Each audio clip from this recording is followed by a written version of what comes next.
اسی طرح سے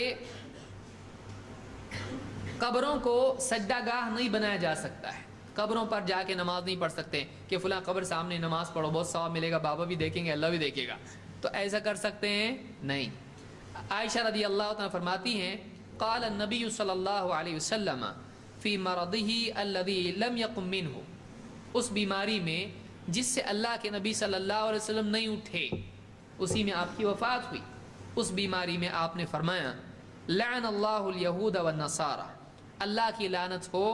لعن اللہ الیہود، بعض روایتوں میں نصارہ کا بھی اضافہ ہے، اللہ کی لعنت ہو یہودیوں پر، اللہ کی لعنت ہو یہودیوں پر، اتخذوا قبور انبیائہم مساجد، انہوں نے اپنے نبیوں کی قبروں کو مسجدیں بنا لیا، سجدے کی جگہیں بنا لیا۔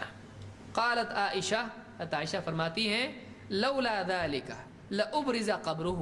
اگر یہ ڈر نہیں ہوتا تو اللہ کے نبی صلی اللہ علیہ وسلم کی قبر بھی باہر رکھی جاتی، اگر مسجد آپ کی قبر کو سجدہ گاہ بنا لینے کا ڈر نہیں ہوتا تو آپ کی قبر کہاں ہوتی؟ باہر ہوتی۔ لابرز قبرہ خشیہ ان یتخذ مسجدا،